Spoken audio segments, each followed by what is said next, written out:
Welcome to the channel book से सीखें। तो दोस्तों, कैसे हो आप सब लोग। जैसा कि आपने थंबनेल में देख ही लिया होगा, आज मैं एक बहुत ही सक्सेसफुल, एक बहुत ही मोटिवेशनल बुक की समरी लेके आया हूँ and the name is losing my virginity. दोस्तों, क्या आपको पता है रिचर्ड वॉटसन वर्जिन ग्रुप के सक्सेसफुल ओनर कैसे वो एक famous entrepreneur, world record breaker और फिनोलैंथ्रोपिस्ट हुए?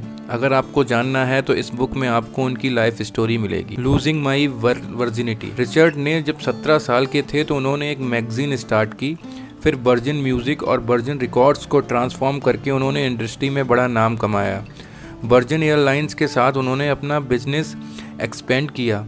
उन्हें एडवेंचर से प्यार था, इसलिए एक हॉट एयर बलून में बैठकर उन्होंने अटलांटिक और पैसिफिक क्रॉस करने की कोशिश की थी और गल्फ वार के दौरान उन्होंने हॉस्टेजेस को भी बचाया था। रिचर्ड ने HIV, एड्स और क्लाइमेट चेंज जैसे कॉज के लिए कई फंड्स रेज किए। 2000 में प्रिंस चार्ल्स ने उन्हें नाइटेड बाई प्रिंस चार्ल्स इन 2000। 60 की उम्र में भी रिचर्ड वॉटसन लाइफ को फुल एंजॉय कर रहे हैं। Virgin at business. Richard Watson ने अपने हाई स्कूल क्लासमेट जोनी के साथ एक मैगजीन निकाली थी। दोनों तब सिर्फ 17 के थे। इस मैगजीन का नाम उन्होंने स्टूडेंट रखा, जो बिजनेस के यंगस्टर्स के लिए थी। रिचर्ड और जॉनी सारा दिन अपने घर के बेसमेंट में बैठकर न्यू इश्यूज फिनिश करने में लगे रहते। दोनों यंग और बोल्ड थे और स्टूडेंट को रिविलियस यूथ कल्चर बड़ा पसंद होता है। रिचर्ड ने एक बार क्लासिस बैंक, कोका कोला, पेप्सी और डेली टेलीग्राफ को अपनी मैगजीन में एडवर्टिजमेंट देने के लिए फ़ोन किया। वो अपनी मैगजीन में एड्स और इंटरव्यू देने के लिए हमेशा बड़े ब्रांड्स के बारे में सोचा करते थे। रिचर्ड्स एक बार स्टूडेंट के कैरिकेचर बनवाने के लिए पीटर ब्लैक को लेके आया, जिसमें पीटल्स का सर्जेस पेपर एल्बम डिज़ाइन किया था। अपनी मैगजीन में उन्होंने जॉन लेनन और मिक जैगर का एक शॉर्ट इंटरव्यू भी रखा। रिचर्ड और जॉनी की बाकी फ्रेंड्स भी स्टूडेंट मैगजीन बेचने में उनकी हेल्प करते थे, लेकिन बदले में वे कोई पैसे नहीं लेते थे। सब लोग जॉनी के घर के बेसमेंट में इकट्ठा होते थे। रिचर्ड, जॉनी और बाकी लोग मिलकर ज़्यादा इशू प्रिंट करवा लेते थे। फिर जल्दी ही बेसमेंट में 20 यंगस्टर्स मिलकर काम करने लगे, जो हाई वॉल्यूम में पीटल्स, रोलिंग स्टोन और बॉब डायलन के गाने सुनते रहते थे। उनके लिए ये म्यूज़िक पॉलिटिकल था, क्योंकि ये उनके ड्रीम को रिप्रेजेंट करता था कि एक दिन ये लोग दुनिया को बदल देंगे। रिचर्ड ने देखा कि लोग भले एक टाइम के मील के लिए 40 शिलिंग्स खर्च ना करें, लेकिन बीटल्स का लेटेस्ट एल्बम ज़रूर खरीद लेंगे। उसे एक आइडिया आया कि क्यों ना मेल ऑर्डर्स के थ्रू रिकॉर्ड्स बेचे जाएं, क्योंकि ये थोड़ा चीप पड़ता था। इसलिए उन्हें ढेर सारे अवार्ड्स मिलने लगे। ये स्टूडेंट मैगजीन के लास्ट इशू का मार्क था। रिचर्ड और उनके फ्रेंड्स ने मेल ऑर्डर बिजनेस पर फोकस करने का सोचा। अब उन्हें अपने ग्रुप के लिए न्यू नेम चाहिए था। एक लड़की ने बोला, वर्जिन कैसा रहेगा, क्योंकि हम भी बिजनेस के मामले में एकदम वर्जिन हैं। और इस तरह रिचर्ड वॉटसन के वर्जिन एंटरप्राइजेस स्टार्ट हुआ। दोस्तों, इसका फर्स्ट टॉपिक है I am prepared to try anything once.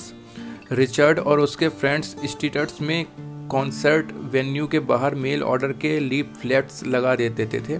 Virgin को रोज़ ढेरों लेटर्स मिलने लगे थे। कस्टमर पहले ही पेमेंट भेज देते थे, इसलिए वर्जिन के पास अच्छा कैपिटल था। हालांकि वर्जिन के सामने एक बड़ा चैलेंज था। हुआ ये कि पोस्ट ऑफिस एम्प्लॉयज़ स्ट्राइक पे चले गए। सारे लेटर्स लॉक करके वे घर चले गए थे।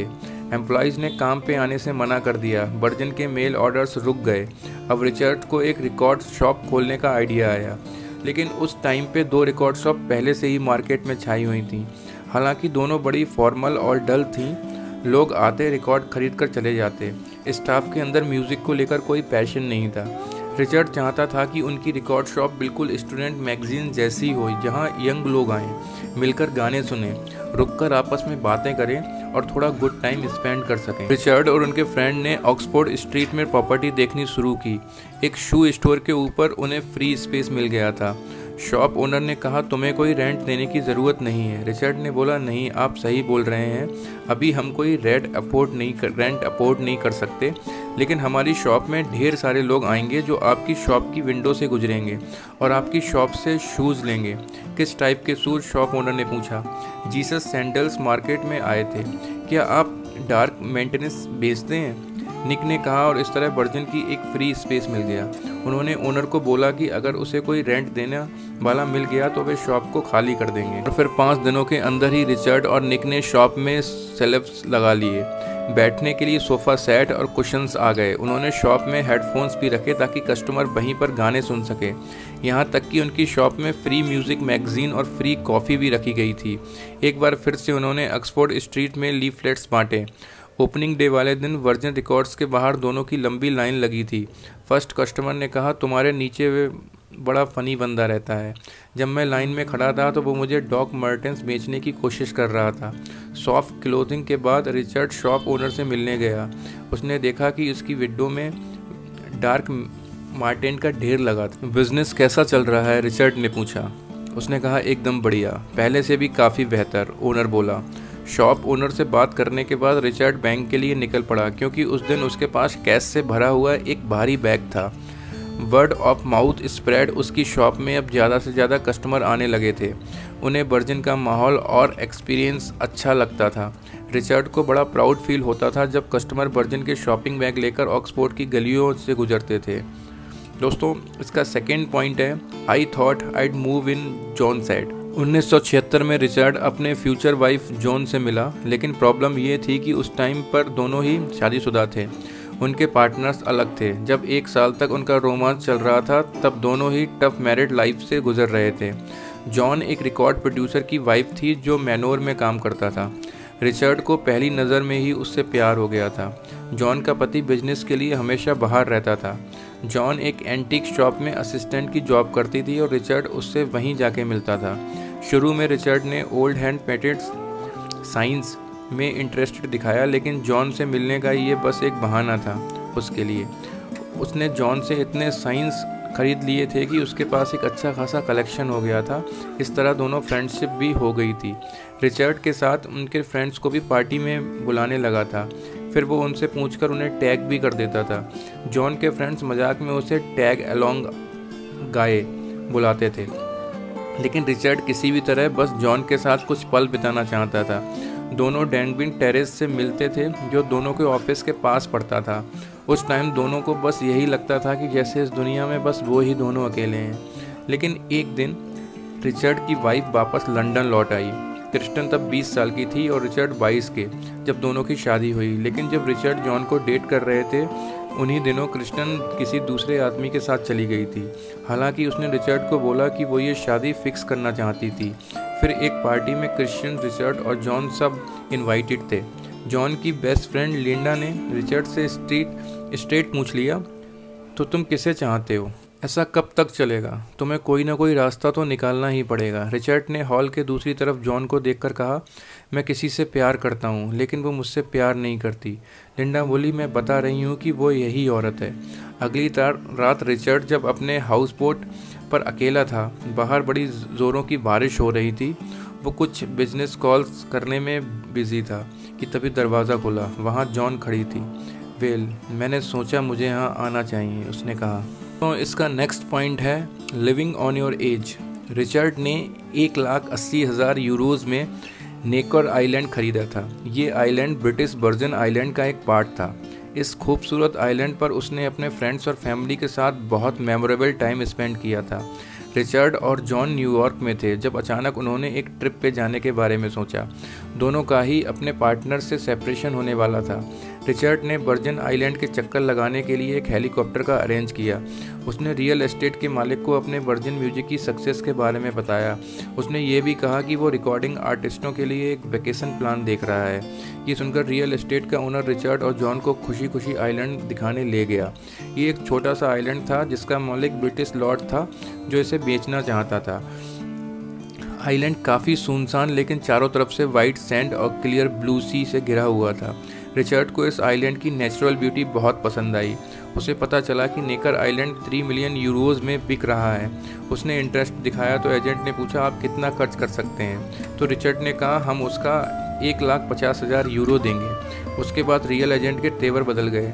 रिचर्ड और जॉन वापस लंदन लौट आए। वहां पहुंचकर रिचर्ड को मालूम पड़ा कि ब्रिटिश लॉर्ड इस आइलैंड को जल्द से जल्द बेचना चाहता है, क्योंकि उसे स्कॉटलैंड में एक बिजनेस सेट करना था। रिचर्ड ने उसे 1,75,000 का ऑफर दिया। 3 महीने बाद रिचर्ड को एक कॉल आई। अगर आप 1,80,000 दे रहे हैं तो आइलैंड आपका हुआ। और इस तरह रिचर्ड ने नेकर आइलैंड खरीद लिया। बाद में वो जॉन को वहाँ हॉलीडे के लिए लेकर गया। वीफ ऑफ लैंड पर दोनों को प्यूरो रिको के लिए फ़्लाइट पकड़ने वाले थे, लेकिन फ़्लाइट कैंसिल हो गई थी। तो रिचर्ड को एक बिलियंस बिजनेस आइडिया आया, खुद की एयरलाइन सर्विस खोलने का प्लान वर्जिन एयरलाइंस के नाम से। वहाँ पर रिचर्ड और जॉन के अलावा बहुत से स्टैंडर्ड पैसेंजर्स भी थे। रिचर्ड ने कुछ कॉल्स किए और $2,000 में एक चार्टर्ड प्लेन को बुला लिया। उसने वहाँ खड़े पैसेंजर्स को खाली सीट्स बेच दी। एक ब्लैक बोर्ड में उसने लिखा Virgin Airways $39 single flight to Puerto Rico. उसने चार्टर्ड प्लेन की सारी सीट्स बेच दी। इस तरह उसे अपना पैसा भी वापस मिल गया। और जब वे लोग प्यूरो रिको में लैंड हो गए तो एक पैसेंजर ने रिचर्ड के पास आकर बोला, वर्जिन एयरवेज बुरी नहीं है, अगर सर्विस थोड़ी बेटर करोगे तो तुम्हारा बिजनेस अच्छा चलेगा। शायद मैं ऐसा ही करूँगा, रिचर्ड ने जवाब दिया। तो इसका नेक्स्ट पॉइंट है, success can take off without warning. Virgin Records ने ट्यूबुलर बेल्स में काफ़ी पैसा कमाया, जो म्यूजिशियन माइक ओल्डफील्ड का एक एल्बम था। लेकिन जिन आर्टिस्ट ने उसे मेनस्ट्रीम तक पहुंचाया था वो सक्सेस पिस्टल्स और बॉयज जॉर्ज। 1981 में वर्जिन रिकॉर्ड्स ने बॉयज जॉर्ज और कल्चर क्लब नाम के एक रेगी बैंड को साइन किया। रिचर्ड जब फर्स्ट टाइम वॉइस ब्रोड से मिले तो शॉक रह गए। वॉइस ब्रोड एक ब्यूटीफुल ड्रैग क्वीन लुक और सॉफ्ट वॉइस वाला आर्टिस्ट था। उसने ड्रैग लॉक वाली हेयर स्टाइल रखी हुई थी और फेस वाइट और आईब्रोज ऑर्स थी। उसने एक कलरफुल रोब्स पहना हुआ था। वॉइस जॉर्ज का थर्ड सिंगल का title do you really want to hurt me काफ़ी हिट हुआ। वो रातों रात एक पॉपुलर आइकॉन बन गया और ये चीज़ रिचर्ड से पहले ही प्रेडिक्ट कर ली थी। Kissing to be clear album की 4 मिलियन कॉपीज़ बिकी, लेकिन वर्जिन रिकॉर्ड्स और वॉइस जॉर्ज की किस्मत जिसने बदली थी वो सॉन्ग था कर्मा मिलियन। इसने पूरी दुनिया में धूम मचा दी थी। ये गाना यूके में ही नहीं बल्कि जापान, घाना और बाकी कंट्रीज़ में भी नंबर 1 पोजीशन पर रहा। 1980 में वर्जिन को 9 लाख यूरोस का घाटा हुआ, लेकिन धीरे धीरे कंपनी फिर से रिकवर हुई। 1983 में वर्जिन की सेल्स 94 मिलियन यूरोस तक पहुंच गई थी। रिचर्ड को लगा कि लोग इस ह्यूज सक्सेस से अफ्रेड हैं, लेकिन उससे नहीं। उसे हमेशा से ही एक रिस्क लेना पसंद था। वो अपनी लाइफ में एक्सपेरिमेंट और थ्रिल चाहता था। दोस्तों, next point is you go ahead with this over my dead body. Business में रिचर्ड का अप्रोच कुछ ऐसा था कि जब भी वर्जिन को बड़ा प्रॉफिट होता तो वो किसी वेंचर में इन्वेस्ट कर देता था। एयरलाइंस इंडस्ट्री ने उसे इंटरेस्टिंग लगी, इसलिए वो इस बिजनेस में आया था। वर्जिन ब्रांड में वैसे ही अपनी फन और एक्सपेरिमेंट वाली इमेज के लिए फेमस था। रिचर्ड लाइफ हर तरीके से एंजॉय करना चाहता था। दिन रेडॉल्फ फील्ड्स, जो कि एक लॉयर था, उसने रिचर्ड से पूछा क्या वो एक एयरलाइन चलाने में इंटरेस्टेड है। रिचर्ड को आइडिया पसंद आया। उसने सोचा क्यों नहीं ट्राई किया जाए। जब उसने वर्जिन रिकॉर्ड्स के अपने पार्टनर से इस बारे में बात की तो उन्हें कोई खास एक्साइटमेंट नहीं हुई। उन्हें यह कंपनी के लिए एक बड़ा रिस्क लग रहा था। उसके लॉन्ग टाइम पार्टनर और कजिन सिमोन ने कहा you go ahead with this over my dead body. लेकिन रिचर्ड को कोई फ़र्क नहीं पड़ा। रिचर्ड ने सिविल एविएशन अथॉरिटी से परमिशन ले ली। उसने बोइंग से भी एक लीजिंग एग्रीमेंट कर लिया था। वर्जिन बोइंग एक साल के लिए बोइंग 747 एयरक्राफ्ट यूज़ कर सकता था। रिचर्ड के हिसाब से अब तक सब ठीक चल रहा था। वर्जिन एयरलाइंस ने अपनी फर्स्ट फ्लाइट ली। इस प्लेन का नाम मैडिज वॉयेजर था। उसके पैसेंजर्स में रिचर्ड की फैमिली और क्लोज फ्रेंड थे। रिचर्ड अपनी वाइफ जॉन और बेटी होली के साथ बैठा।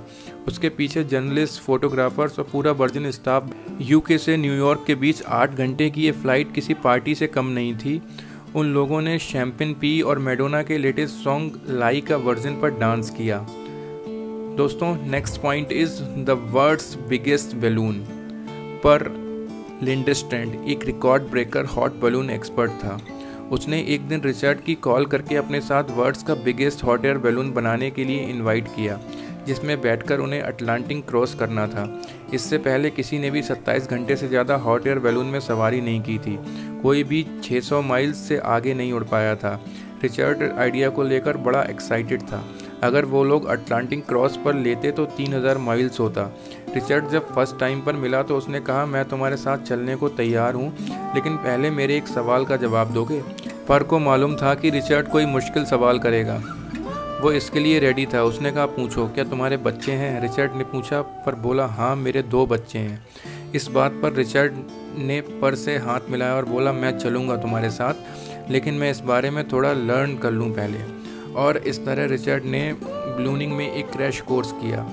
उन्हें जितनी ज़्यादा ट्रेनिंग मिलती गई उतनी ही उनकी एक्साइटमेंट भी बढ़ती जा रही थी। उन्होंने मेम से बलून फ्लाइट लॉन्च करने का डिसीजन किया। एक्सपर्ट इंस्ट्रक्टर टॉम ने कहा आप यहाँ तक आ चुके हो, लेकिन अगर डर लग रहा है तो कोई हेल्थ प्रॉब्लम है तो बता दो, मैं अभी इस प्रोजेक्ट में अबॉर्ट कर दूंगा। नो, रिचर्ड बोला, यही तो इस फ्लाइट की शर्त है। अगर आप में थोड़ी क्रेजीनेस ना हो तो यहाँ आना ही बेकार है। दोस्तों नेक्स्ट पॉइंट इज डाइवर्सिटी एवं एडवर्सिटी। उम्र के साथ साथ रिचर्ड काफ़ी मैच्योर होते गए। उन्होंने एनवायरमेंटल और सोशल इश्यूज़ के लिए वर्जिन यूनाइटेड स्टार्ट की। Virgin United south America, UK, US और बाकी कई और भी कंट्रीज़ में आरवी चैरिटी वर्क कर रही है। साल 2004 में रिचर्ड ब्रैड पिट के साथ साउथ अफ्रीका गए, जहां वे HIV के पेटेंट से मिले। उन्होंने पता चला कि सब सहारा अफ्रीका में एड्स, मलेरिया और TB जैसे बीमारी के हर रोज़ 15,000 लोग मर रहे हैं। रिचर्ड अब नेल्सन मंडेला के भी क्लोज फ्रेंड बन गए थे। रिचर्ड अब अपना ज़्यादा टाइम एनवायरनमेंट और सोशल इश्यूज़ को देने लगे थे। मरीजों की भीड़ से बड़े हॉस्पिटल और ऑर्फनेज जाकर उन्होंने बड़ा दुख होता था। उन्हें लगता था कि अफ्रीका जैसे कंट्रीज़ में कई अपॉर्चुनिटीज़ हैं जहां लोगों की हेल्प की जा सकती है। वर्जिन यूनाइटेड ने कई नॉन गवर्नमेंट ऑर्गेनाइजेशन जैसे कि UN से पार्टनरशिप की। साल 2005 में रिचर्ड ने US सीनेट ने एक स्पीच दी जो कि HIV एड्स पर कॉलिजन को लेकर उनके प्लान के बारे में थी। रिचर्ड को पता चला कि बुश गवर्नमेंट HIV एड्स के लिए तो काफ़ी फंडिंग करती है, लेकिन कंडोम यूज़ के लिए नहीं। HIV मल्टीपल पार्टनर के साथ सेक्स करने से होता है। जैसे मधुमक्खी हर फूल पे जाती है, इस प्रोसेस को ग्रेसिंग कहते हैं। डिस्कशन के दौरान एक पॉइंट्स पे एक रिपब्लिकन स्पीकर खड़ा हुआ और बोला लोगों को सेक्स करना ही नहीं चाहिए। रिचर्ड अपनी जगह से उठे और बोले वाह क्या बात है, लेकिन ये रियलिस्टिक नहीं है। लोग तो ग्रेजिंग करेंगे ही, लेकिन उन्हें ग्रेजिंग के टाइम कंडोम पहनना चाहिए। अगर कंडोम नहीं है तो लव नहीं। साल 2007 में रिचर्ड ने वर्जिन अर्थ चैलेंज अनाउंस किया, जिसमें $25 मिलियन का प्राइज़ रखा गया। जो कोई भी ग्रीन हाउस गैसेस का कोई इफेक्टिव सॉल्यूशन निकालेगा उसे ये प्रपोज मिलेगा। क्लाइमेट चेंज को लेकर रिचर्ड अल गोर के भी काफ़ी क्लोज थे। दोस्तों अगर मैं इसके कंक्लूज़न की बात कहूँ तो आपने इस बुक में रिचर्ड वॉटसन की अमेजिंग स्टोरी पढ़ी। वो एक ऐसे इंसान हैं जो लोगों को इंस्पायर करते हैं कि लाइफ में फ़न करो और रिस्क लो। उन्हें अपने बिजनेस और एडवर्टाइजमेंट में कोई बाउंड्रीज नज़र नहीं आती थी, और रिचर्ड वॉटसन आज भी खुलकर अपनी लाइफ जी रहे हैं। तो दोस्तों मुझे आप बताइएगा इस बुक की समरी से आपने क्या सीखा, आपको अच्छी लगी या नहीं, प्लीज़ कमेंट मी। और इसके रिगार्डिंग कोई भी क्वेश्चन है प्लीज़ आप मुझसे पूछो, डेफिनेटली मैं इसका आंसर दूंगा। So thank you very much for watching this video. And दोस्तों जिस दोस्त ने मेरा चैनल सब्सक्राइब नहीं किया है please subscribe the channel, because मैं ऐसी मोटिवेशनल बुक की समरीज लाता रहता हूँ। Thank you.